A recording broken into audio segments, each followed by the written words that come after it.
Salut tout le monde, c'est Sam Swilly, j'espère que vous allez bien. Aujourd'hui, on se retrouve pour une nouvelle vidéo dans laquelle je vais vous raconter, comme d'habitude, une histoire terrifiante, une histoire vraie. Installez-vous bien depuis là où vous êtes, on décolle.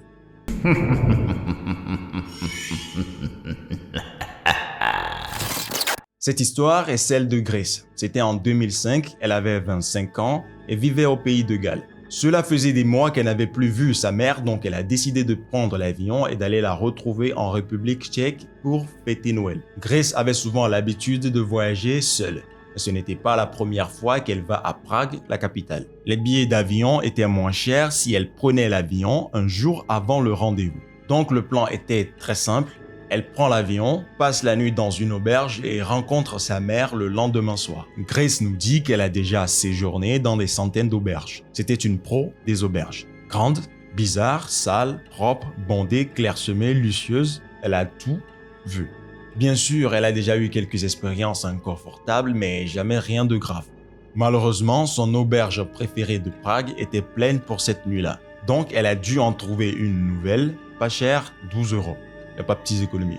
Une fois atterrie à Prague, elle prend un bus et direction l'auberge. Arrivée sur place, elle constate que la configuration était étrange et pas ce à quoi elle s'attendait. C'était à l'intérieur d'un immeuble de 4 étages, mais l'auberge n'occupait qu'un seul étage. Il n'y avait pas non plus de véritable moyen de fermer l'entrée. Elle s'ouvrait plus ou moins sur la cage d'escalier, ce qui signifiait que n'importe qui pouvait entrer. Et aussi, elle n'a vu aucun autre client quand elle est arrivée, juste le réceptionniste qui l'a enregistré et lui a montré sa chambre.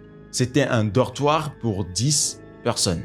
C'est-à-dire qu'elle va devoir partager la chambre avec 9 inconnus. Vous sentez venir les problèmes? Mais bizarrement, en entrant dans la chambre, seul un lit était occupé sur les 10. Et comme les autres occupants de la chambre n'étaient pas encore là, elle ne savait pas s'ils étaient des hommes ou des femmes. Donc, par respect de l'espace personnel, elle a choisi le lit le plus éloigné.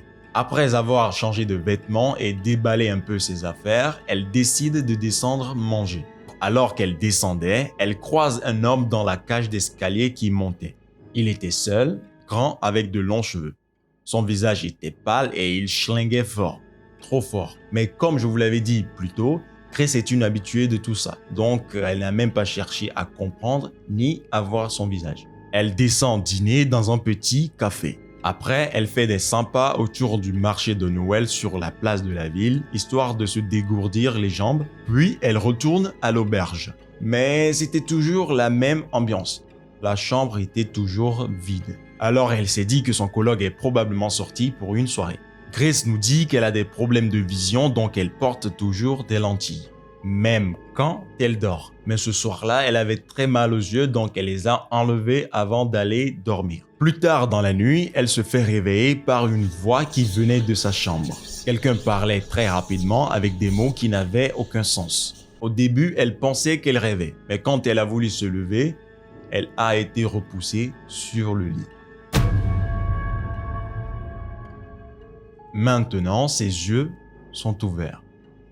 Entre l'obscurité et sa mauvaise vue, Grace pouvait distinguer un homme assis sur le bord de son lit. Cheveux longs avec une odeur qui venait tout droit des enfers. C'était probablement l'homme qu'il avait croisé plus tôt dans les escaliers. Et il semblait avoir un truc métallique entre les mains. C'était un couteau. Grace a essayé de s'asseoir à nouveau, mais notre homme l'a encore repoussé. Et cette fois-ci, il lui bloque sa main gauche au-dessus de sa tête. Il se penche vers son visage et sanglote. Je suis désolé, mais je dois utiliser le couteau. Le couteau? Qu'est-ce qui se passe? Qu'est-ce que tu fais? Je ne suis pas un méchant. Ce n'est pas de ta faute, tu ne savais pas ce que tu voyais. Je ne vois rien pour le moment. Je ne sais pas qui tu es et je ne peux même pas voir ton visage. Je ne le dirai pas. Tu n'étais pas censé le voir, tu ne comprends pas. Ce n'est pas juste, je sais. Tu ne voulais pas. Mais maintenant, je dois te couper le visage. En ce moment, c'est comme si le temps s'est arrêté. Grace voit toute sa vie défiler devant elle, alors elle se dit « Non, peut-être que je vais mourir, mais je vais me battre. » Pas un combat physique, parce qu'elle ne faisait que 1m60 pour 50 kg. Elle commence par l'amadouer avec une voix très calme. Tu n'as pas à faire ça. Je ne dirai à personne ce que j'ai vu. Tu as l'air d'être un gars sympa. Je sais que tu ne veux pas faire ça. Peut-être qu'on pourrait juste s'asseoir et parler ? Histoire de gagner du temps. Mais ça ne marche pas. Soudain, la main gauche de Grace, celle au-dessus de sa tête, sentit quelque chose sous son oreille. C'était son téléphone. Et là, une idée lui vient en tête. Tout en lui parlant, elle glisse sa main sous l'oreiller et fait entrer son téléphone dans la manche de son pyjama. Puis, elle lui dit « Je sais que tu dois le faire, mais s'il te plaît, puis-je d'abord aller aux toilettes ? J'ai des crampes d'estomac à cause du goulash que j'ai mangé au dîner et j'ai vraiment besoin d'y aller. Je reviens tout de suite. » Et ça marche. Pour une raison quelconque, il la laisse faire tout en la suivant quand même. Grace sort du lit, le téléphone dans sa manche et se dirige nonchalamment vers la porte. Même si sa vision était floue, elle savait ce qu'elle faisait. C'est comme si elle avait débloqué le Spider Sense. You get it? Il y avait 3 salles de bain situées dans la zone de réception. Elle réussit à se glisser dans le premier et lui claque la porte au nez, ce qui l'a rendu furieux. Mais il y a une chose que Grace avait oubliée. Même avec son téléphone, elle ne pouvait pas appeler la police parce qu'elle ne connaissait pas leurs coordonnées. L'homme à l'extérieur devenait de plus en plus furieux. À chaque fois qu'il frappait, la porte vacillait. Grace finit par se faire à l'idée. Personne ne viendra la sauver. Alors qu'elle pensait que tout était fini, elle entend une deuxième voix derrière la porte. C'était le responsable de nuit. Il fait fuir l'homme et sauve techniquement Grace. Vous vous demandez sûrement ce qu'il faisait depuis tout ce temps, pas vrai? Il était derrière le back-office en train de piquer en somme. Tranquille, pépère. Il lui dit que l'homme est parti et que maintenant, elle n'avait plus rien à craindre. Il la conduit dans un autre dortoir où tous les lits étaient vides et lui dit de rester là. Mais dès qu'il est parti, Grace réalise que non, elle n'est pas en sécurité.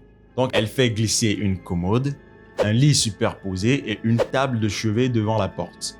Comme ça, c'est bien bloqué.